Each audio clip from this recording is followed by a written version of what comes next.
Emang bener Mas Sandi katanya mau dipinang sama partai lain katanya? Ya Bang Sandi kemarin hadir. Apa lu melihat politik itu hitam putih atau Hitam putih itu adalah sikap. Ternyata banyak sekali penolakan tim Israel untuk tampil di Cuman satu sisi mungkin pihak-pihak tertentu ada pertimbangan lain. Tapi kan Bang Arya Sinulinga itu tantangan bagi perkembangan ekonomi kreatif kan adanya daya saing luar negeri betul, ya. betul. Nah gini, ini ya balik lagi, kita harus pakai kebijakan.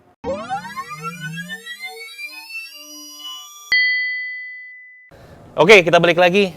Nah, ini pasti udah pada kangen ya sama kita ya. Nah, kita balik lagi nih di kali ini di segmen Siapa Sih Lo? Siapa Sih Lo? Nah, Siapa Sih Lo kali ini ya, Phil, coba Phil. Ini ada orang di tengah-tengah kita nih. Ini nih sekarang kita lagi sama bareng dengan Mas KW. Tapi gue bingung nih, gue coba cek ya, gue bacain ya di Instagramnya. Jadi bukan asli ya, KW ya? KW. Oh, KW ya, juga bukan asli. Nah, Nggak bercanda. di Instagramnya banyak banget nih. Ketua Umum DPP Gekraf, Stafsus Sumidavsko, Jubir Bapak Sandi Uno, Wasekjen Gerindra, Sekjen GNC Prabowo, Waketum Tidar, Bendum Kaup Official. Ada songwriter. Orang sibuk loh. Ada tuh. Nah, Orang nanti lu sibuk tulis banget. tuh di layar, banyak banget kan? Lu tulis tuh semuanya. Oke, selamat datang. Siap. Mas Thank you. KW. Mas Iwan. Apa kabar? Ya. Gimana? Kesibukan sehari-hari apa nih sekarang?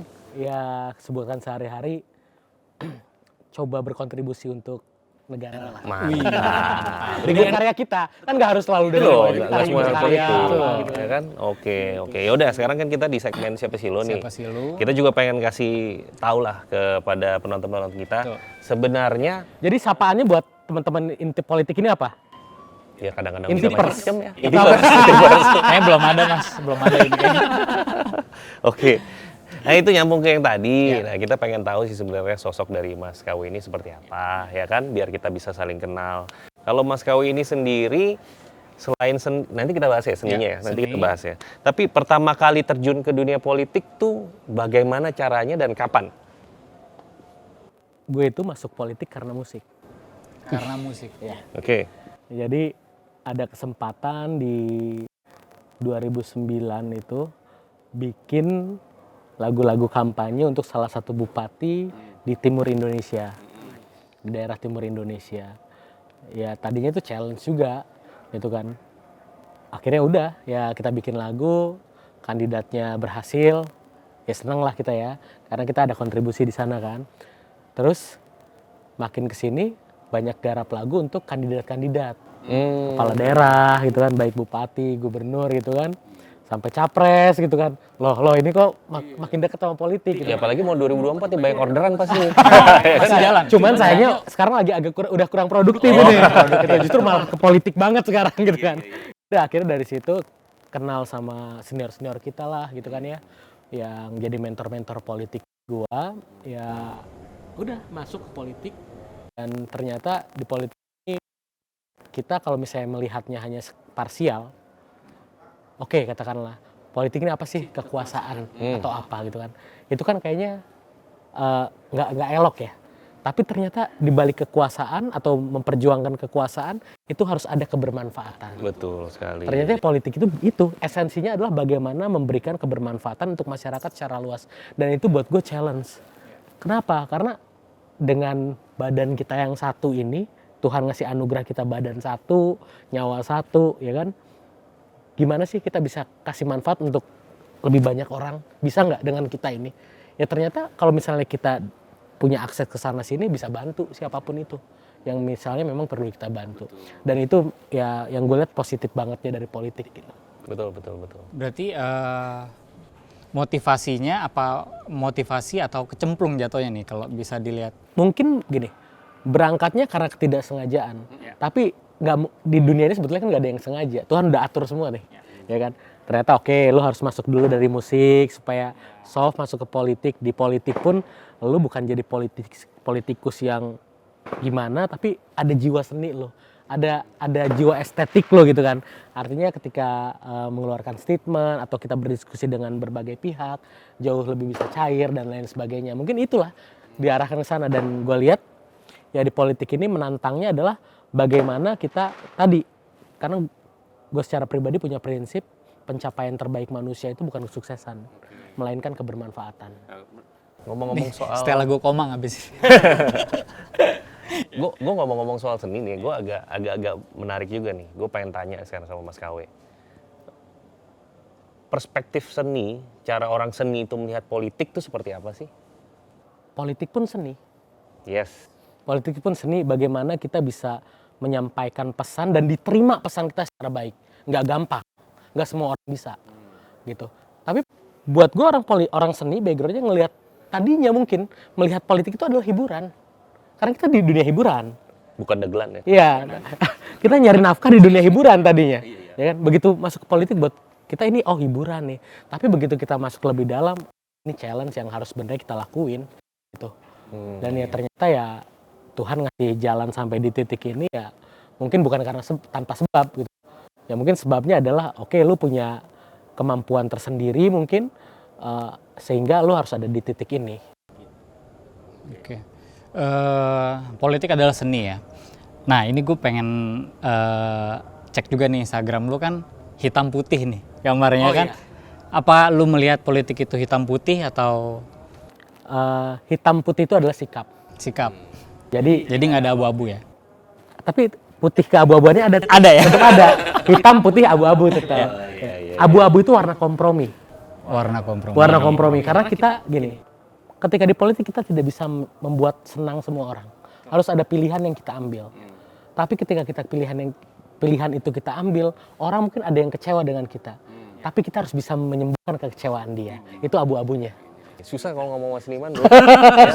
Kata-katanya tuh dikemas. Ampun. Gila. Nah, sekarang tadi kita udah ngomong seni ya, soal seni, soal politik ya.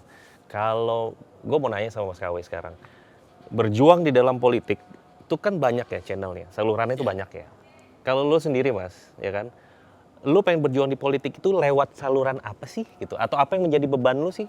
Yang kebisaan lu yang akan lu gunakan untuk bantu orang lewat politik ini? Jadi kan kalau kita bicara level, lo mau berkontribusi buat negara yang jelas jalurnya ada di politik, ini mau levelnya level apa? Level provinsi kah? Level kabupaten kah? Atau level nasional kah? Supaya kebijakannya lebih luas. Nah terus ketika berbicara nasional, lo mau di tahap apa? Mau fokus ke apa? Kalau gue jujur, sekarang ini kan memang ya background gue adalah dunia kreatif, dunia seni, ya memperjuangkan hak-hak pelaku ekonomi kreatif ini supaya terlindungi hak-haknya. Nggak usah jauh-jauh, kemarin ada kawan kita tuh yang di negara tetangga ya habis perform luar biasa kan, dapat intimidasi yang ya kemarin kita bersuara di sana. Memang gue dengan Gcraft gue bersuara. Artinya ya harus ada kebijakan yang memastikan pelaku aircraft ini nyaman di luar, gitu kan, aman, gitu, bukan cuma nyaman tapi aman, gitu. Karena kenapa? Mereka duta-duta Indonesia kok. Iya betul, gitu. semua duta. Ya. Gitu. Kita juga semua Jadi bisa ya, jadi jadi duta. seperti itu ya. Kebijakan-kebijakan yang seperti itu mungkin yang harus didorong. Dan kalau ditanya lebih spesifik lagi, oke, lebih konteksnya mau bicara di mana? Lebih di eksekutif apa di parlemen? Saat ini ya gue kayaknya kalau di parlemen lebih asik gitu. Kenapa? Lebih luas. Berarti udah bisa kita intip nih Udah arahnya bisa. kemana ya. Jadi ya, Mas KW. Ampun. Aduh. Oke. Ya udah. Nah, gue sekarang tadi lu sempat ngomong ya. Maksudnya lu ketemu sama mentor-mentor ya, Mas. Ketemu mentor-mentor. Nah, sekarang yang sedang lu jalani, mentor politik lu itu siapa sih sebenarnya yang menjadi kiblat lu atau role model yang jadi lu ikutin gitu? Mentor politik gua itu namanya Sufmi Dasko Ahmad. Oke. Bang Muzani, Ahmad Muzani, Bang Fadlizon. Mentor bernegara gua namanya Prabowo Subianto. Mentor usaha gua namanya Sandiaga Uno. Sandiaga Uno. Jadi ada dimensi-dimensinya sendiri gitu kan. Nah, Oke. Sekarang apa ya? Tadi kita udah ngobrol soal seni, kita udah ngobrol soal politik. Kita akan ngobrol lagi soal apa nih? Sebenarnya sih gue penasaran ya. Gue sempat cari tahu juga tentang Mas KW. Dulunya itu sempat pindah kuliah karena organisasi di tempat kuliah itu nggak Iya, sesuai. Itu gimana ceritanya Mas? ya gue sempat dari satu kampus pindah ke kampus lain karena waktu itu karena gini, dari zaman sekolah itu kan kebetulan waktu itu dapat amanah jadi ketua MPK, MPR-nya kampus lah. Ya kan, legislatifnya sekolah, legislatifnya sekolah. Terus pas dari situ lagi membara-membaranya kita ikut organisasi. Masuk ke satu kampus kok agak begini ya organisasinya kurang oke. Akhirnya pindah ke kampus lain, lagi bagus nih, lagi kencang, lagi on organisasinya. Ya udah akhirnya di sana. Gitu ya. Terus ternyata andaikan gue tidak mendalami organisasi sedari dulu, mungkin gue tidak akan bisa berdiplomasi, berbicara dengan berbagai pihak sesantai ini mungkin. Kan kalau yang nggak terbiasa organisasi, ketemu orang ada yang deg-degan, ada yang apa. Ini minimalisir santai kita lah, bisa ngobrol asik gitu kan. Nah gitu. Itu di organisasi itu kita matang di situ lah. Oke, berarti emang dari dulu udah berorganisasi ya dari awal ya. Nah, sekarang kalau misalnya untuk berorganisasi nih kan kita sekarang kan mau 2024 nih, kita tahu ya banyak pemilihan. Lo Mas masuk golongan muda lah ya. Golongan muda maksudnya artinya politisi muda bisa dikatakan. Sekarang kalau gua boleh tanya gitu dari pendapat lo sendiri, apa sih sebenarnya kelemahan politisi muda saat ini yang harus terus ditambal misalnya? Ya, ini koreksi buat generasi gue juga ya, bukan cuman gue mengkoreksi yang lain, tapi buat gue juga mungkin adalah bagaimana ketika kita berjuang di politik, di jalur politik ini, orientasinya itu tidak hanya kekuasaan ansih yang gue bilang tadi. Bagaimana bukan hanya sekedar bisa mendulang suara, tapi sebelum mendulang suara, bagaimana kebermanfaatan itu lo hadirkan, gitu. Itu yang harus jadi pegangan utama mungkin ya buat anak-anak muda kalau mau merubah wajah perpolitikan kita. Iya, karena kan gue juga lihat banyak gini ya, tanpa menyebut ini merek atau apapun ya, maksudnya artinya kadang-kadang anak muda yang berpolitik itu juga apa ya, masuk ke dalam suatu euforia yang ya berpolitik di masa muda ya lo giat-giatin medsos lo ya kan, tanpa kita juga misalnya jarang turun ke bawah, padahal kan sebenarnya esensinya di situ. Iya, bertemu rakyat kok. Bertemu rakyat, ya kan? Denger rakyat. Bro, ketika kita ketemu rakyat itu, ketemu masyarakat, kita kalau misalnya lihat di permukaan, oke nanti kita bisa begitu ketemu masyarakat, itu ada emosi yang kebangun kayak misalnya, Pak, saya butuh bantuan ini. Oke, selama kita bisa kita bantu, gitu. Tapi kalau misalnya nggak bisa, kita minta bantuan yang lain juga buat bantu ini, gitu. Jadi politik itu adalah bagaimana kita mau ngurus rakyat. Betul. Bagaimana kita mau ada di rakyat, nggak cuma lu bicara soal kekuasaan doang. Ya harusnya pakem kayak begitu mulai ditanamkan gitu kan. Dan satu lagi, kan di politik ini menciptakan banyak pemimpin ya, gitu. Yang kadang gue lihat banyak juga di kita ini pemimpin-pemimpin yang udah duduk, dia lupa berdiri, gitu. Nah sebenarnya esensi pemimpin yang baik itu kayak gimana sih kalau kita lihat, terutama di politik. Pemimpin yang baik itu bukan sekedar bisa melihat kesempatan dan ngambil kesempatan, tapi lu harus bisa memberikan kesempatan. Seberapa ikhlas lu memberikan kesempatan ke generasi setelah lu, atau ke teman-teman lu yang belum punya kesempatan, supaya dia dapat kesempatan. Dan itu bisa dilakukan di politik. Tuh, bener tuh, Phil. Ya kan? Oke, terkait dunia seni nih Bang. Yang pengen gue tanyakan, kira-kira yang abang udah lakukan untuk di dunia seni itu apa yang sudah dilakukan?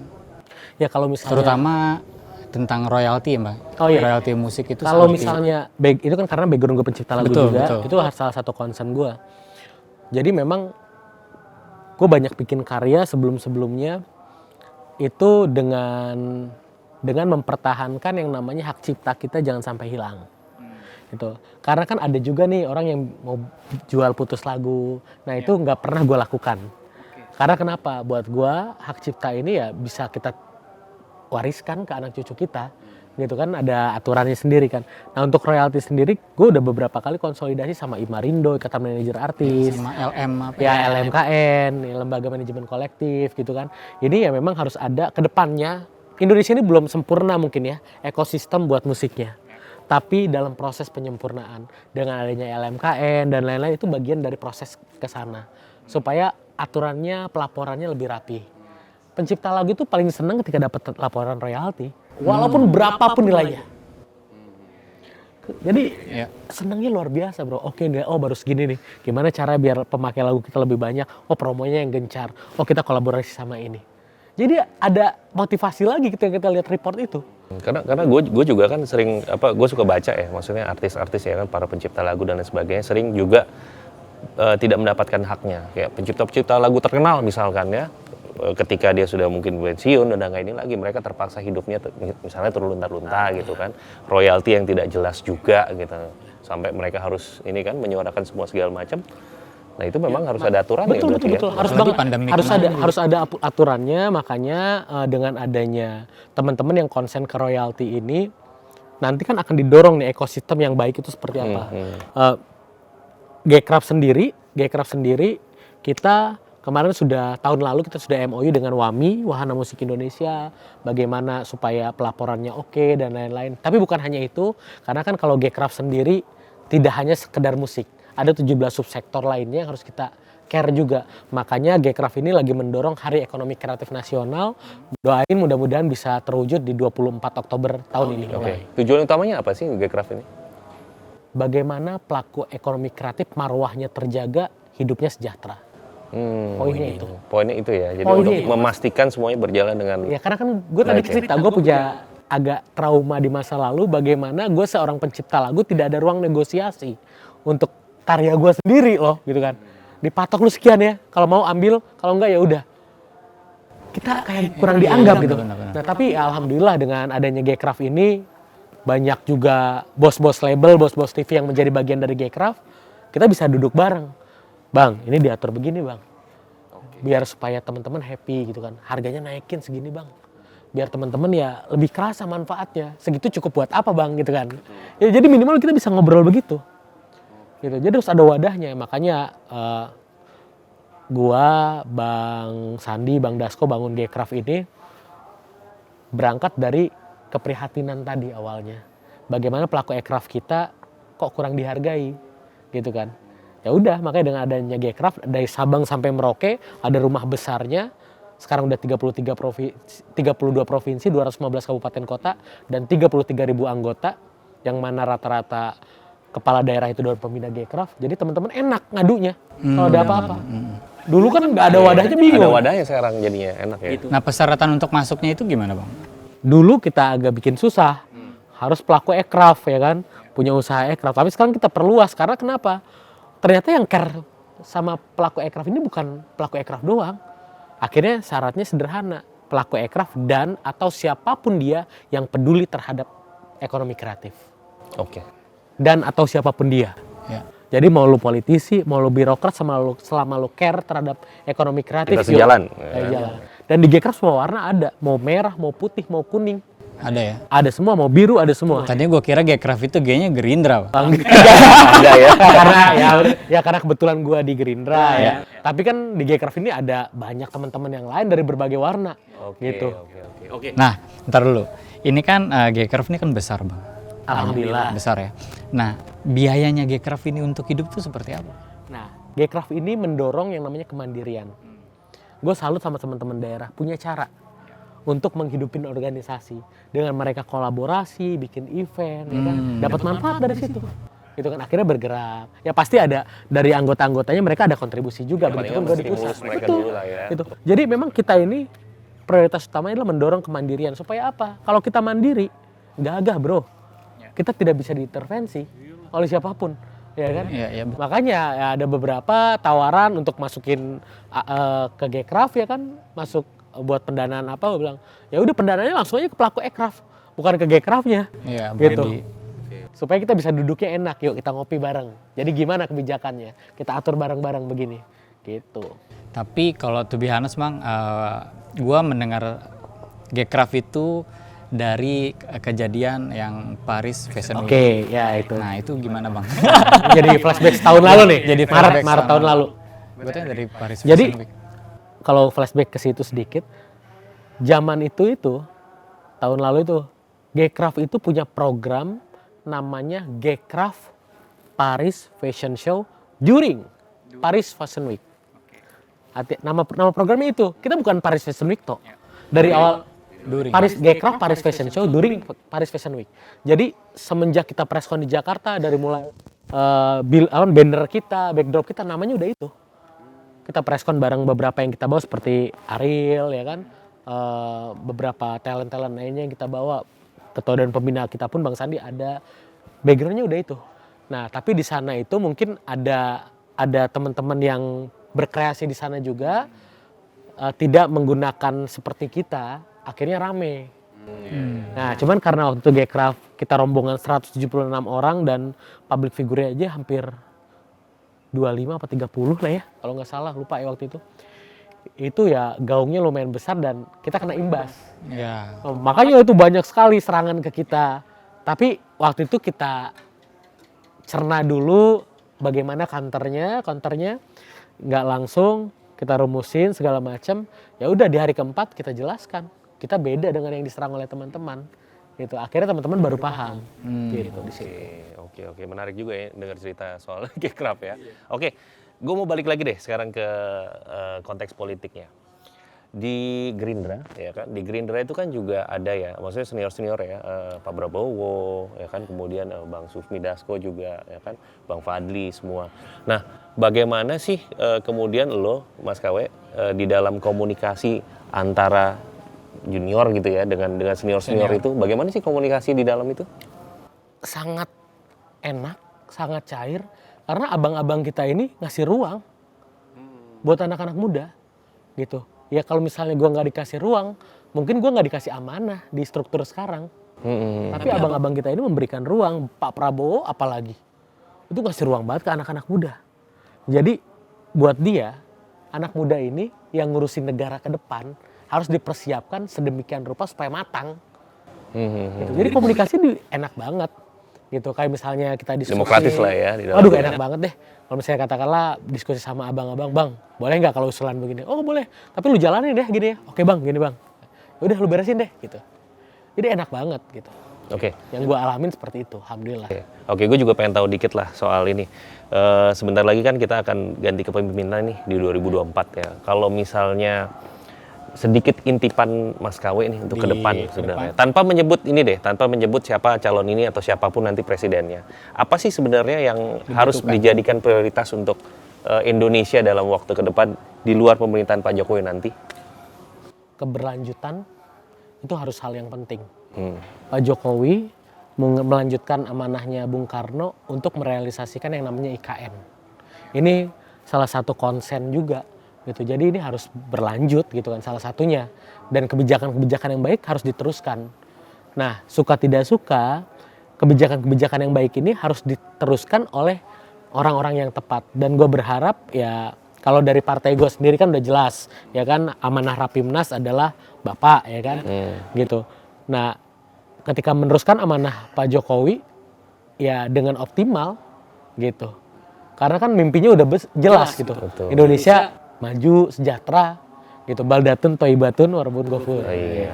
Berarti amanat Rapimnas sudah jelas ya, si Bapak nih, Bapak Prabowo ya. Tinggal siapa wakilnya Bapak siapa? Nah, itu sosoknya seperti apa sih harusnya? Kalau Mas KW aja, menurut Mas KW harusnya seperti Tunggu apa? saat yang tepat. Padahal gue udah mau ngorek-ngorek dikit gitu. Tunggu saat yang tepat ya. Tapi nanti ada jawaban cepat nih. Oh ada jawaban cepat, terakhir. iya. Kita juga punya ya. Oke, tanya apa lagi Phil? Nanya apa lagi ya? Yang susah ya. Susah-susah lah kita ini lagi ya. Oh ya, sekarang ini ya mau ikut nyalek ya nanti 2024 ya? Ya kayaknya kan gue udah 12-13 tahun bantuin berbagai kandidat. Ya mungkin kayaknya 2024 gue mesti nyobain maju langsung. Maju ya Soalnya udah ada ini hashtag bergerak Bermanfaat. Iya. Maju dari Jatim. Jatim ya? Jember Oke, Lumajang Jatim. insya Allah. Jember Lumajang. Nah kalau gue boleh tanya sedikit, kalau misalnya di dapil lu sendiri Mas KW, apa sih sebenarnya permasalahan yang umum terjadi di sana, atau prioritas apa sih yang harus dibenahi Ya, dulu? prioritasnya adalah bagaimana di sana itu kan banyak pertanian tuh. Di sana banyak pertanian, bagaimana ya petani-petani ini ya bisa dapat akses kayak model pupuk yang oke dan lain-lain gitu kan. Terus industrinya juga oke di sana. Terus pelaku kreatifnya juga oke Jember Lumajang itu. Banyak kan pencipta-pencipta lagu. Jember Fashion Week ya? Jember Ada Fashion ya? Week jangan salah gitu kan. Itu top gitu kan. Artinya udah mendunia gitu.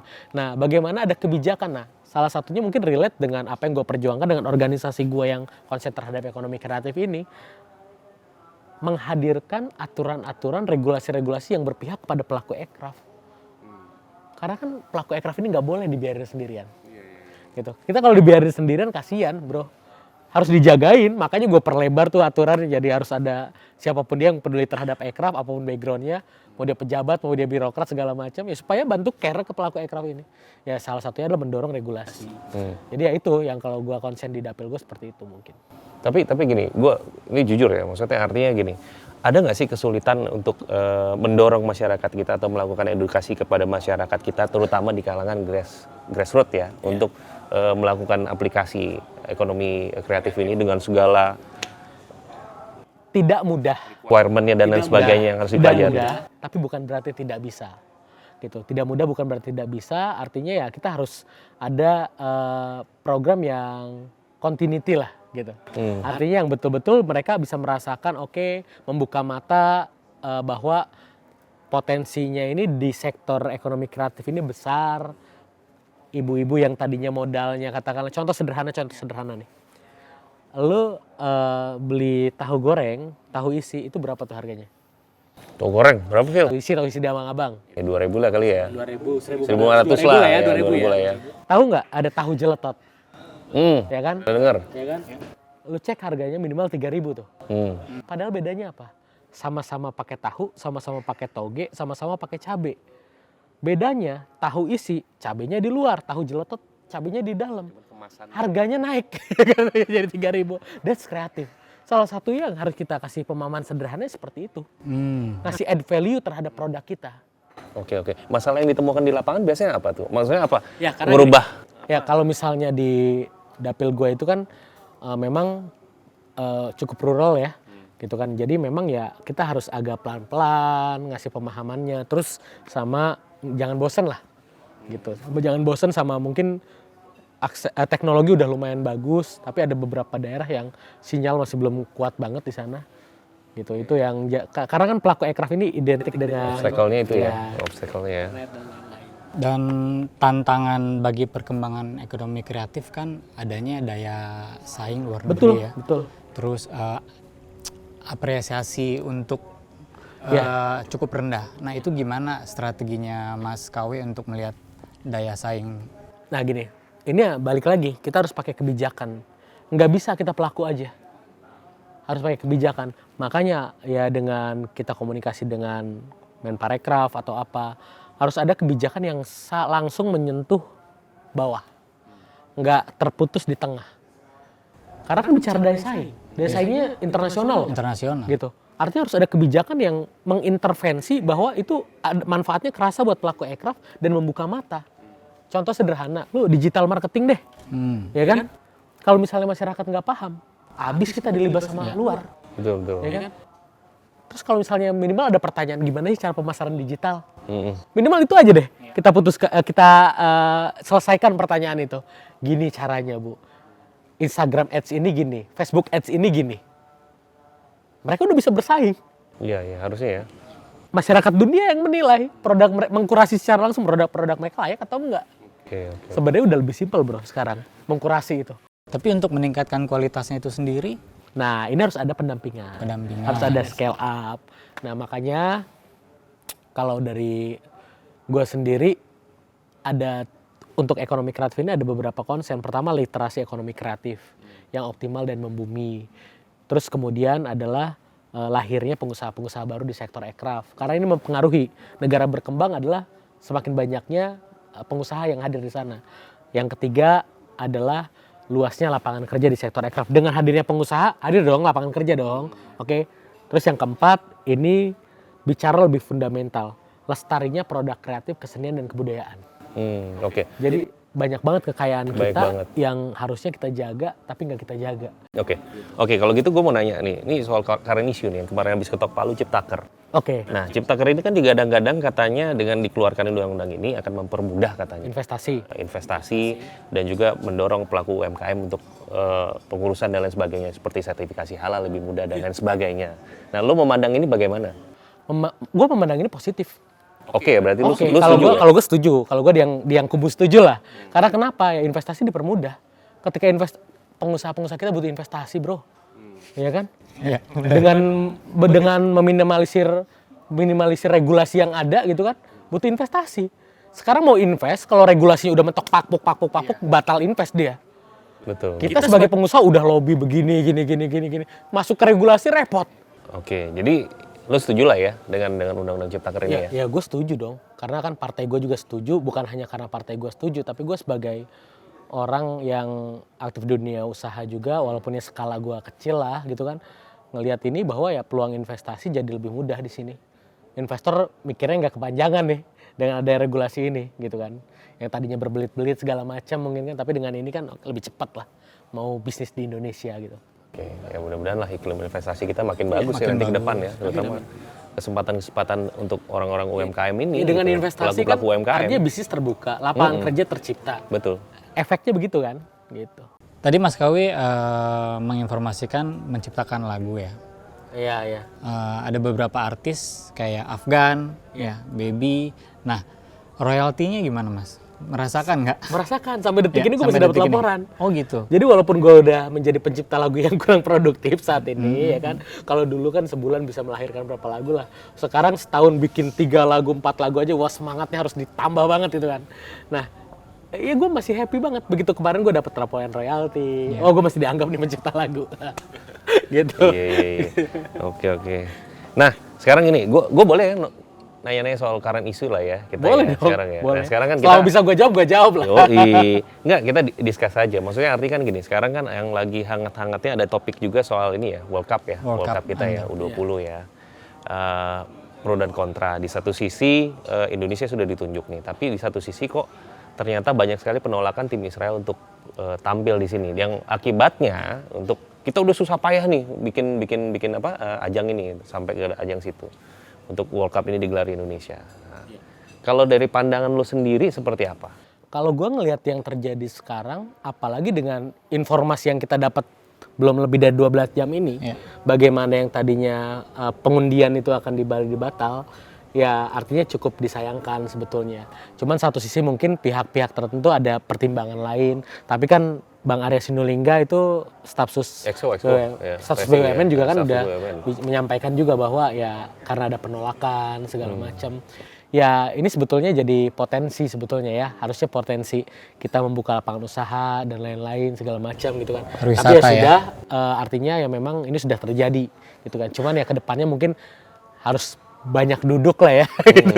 Karena gini, terlepas dari pro dan kontra itu ya, oke lah ada pro dan kontra, tapi itu jadi salah satu ajang pembuktian kita juga kan. Kita sudah gelar kemarin KTT, Mandalika udah jadi internasional sekarang MotoGP, F1 Boat terakhir mungkin kemarin kan dekat sama Bang Sandi kan, Mas Sandi kan. Kalau ada Piala Dunia misalnya itu kan lebih menancapkan lagi posisi kita bahwa kita sebagai negara yang kita bisa kok gitu loh. Ya, kita bisa ya kan, artinya dengan kita ditunjuk kita bisa. Ini kan isu yang hadir terbaru ini adalah isu yang baru muncul terakhir ya kan. Akhirnya rame di mana-mana. Tapi ya buat gua ini kita ambil hikmahnya aja bahwa harus ada komunikasi yang lebih oke lah ke depannya gitu. Antar pihak supaya cari win-win solution yang oke gimana nih gitu kan. Supaya katanya kan udah malah sekarang ada isu ya mudah-mudahan kita tetap jadi tuan rumah Piala Dunia U20 ya.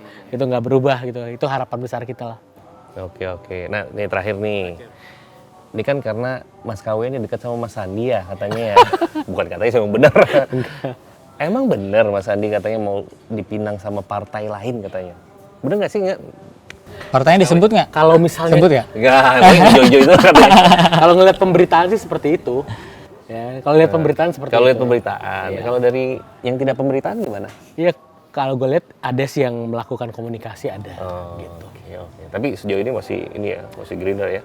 Ya Bang Sandi kemarin hadir di berbagai acara Gerindra. Ya kan tadi sore ketemu Pak Prabowo. Oh, Ya kan, abis lapor apalah mungkin itu kan rutin dia bikin lapor ke Bapak kan. Gitu. Oke lah, intinya berarti masih lah ya, oke. Oke. Kalau gitu gila, nggak terasa juga ya kita ngobrol ya. Tapi Phil punya game kita ya, satu ya. Ada game untuk Mas untuk- KW ya. Nah, tuh lihat ke kamera. Berarti, jadi nanti gua sama Phil akan ngasih 2 kata gitu ya. Dua kata. Siapa atau apa dan apa ya. Nanti lu Siap. jawab dengan cepat. Phil dulu. Oke. Lu Oke, dulu deh boleh. Oke, dulu ya. Jawab cepat ya. Karya seni atau seni politik? Berkarya seni di politik. Waduh, ini dia kan. Ini susah seniman tuh begini gitu. Kita dikemas ya kan. Oke, Phil. Nah, ini Bali atau Raja Ampat? Raja Ampat kayaknya. Raja Oke. Ampat. Belum pernah gua. Belum pernah. ya. Bali udah sering banget. Oke. Harus cobain nih. Oke. PDI Perjuangan atau PKB? PKB dong. Karena kan PKB sudah berkoalisi dengan Gerindra saat ini. Sekber. Ayo. Oke. Mas Sandi atau Caimin? Ya diputuskan nantilah. Karena itu keputusan Pak Prabowo dan Cak Imin. Oke. Sekarang Anies atau Ganjar? Kayaknya Mas Ganjar. Oh, jelas nih ya berarti ya. Oke. Capres atau Wapres? Capres dong. Waduh, iyalah. Bokapnya capres bro. Bokapnya. Iya bro, kan tinggal nyari pasangan ya. Kan tinggal nyari. Oke, kalau gitu. Kayaknya Oke. udah setengah jam Hampir lebih. setengah jam. Gile. Nggak kerasa loh. nih. Ya. Enak banget ngobrol. Thank you banget loh. Thank you bro. Mas Kowe. Thank you, Malam-malam senang. gini ya, udah disamperin ya. Udah disamperin, thank you banget jauh-jauh ke Kemang. Thank By the you, way, udah diundang. mudah-mudahan nanti Sukses lah inti politik. Thank you. Thank you banget. Ini Mudah-mudahan- supaya jadi kanal yang bisa menyuarakan banyak hal Harus tentang dong. politik. Walaupun kita ngintip-ngintip ya kan, kita kasih intipan-intipan nanti. Kita doain biar subscribernya meroket. Pada ada semua tuh. AdSense-nya makin banyak. Iya. Sukses juga buat Mas Kawe ya. Thank you, Di bro. Semoga Thank you. Nanti bisa oke lah di 2024 Amin. ya. semuanya. Amin. Aman ya berarti. Amin, insyaallah. Aman. Oke. Thank you. Kita tutup ya sekarang ya. Kali ini di Siapa Sih Lo udah ditelepon juga nih. Bentar lagi juga udah harus ini. Oke, thank you ya, Bro. Thank you semuanya. Thank you. Thank you. Thank you.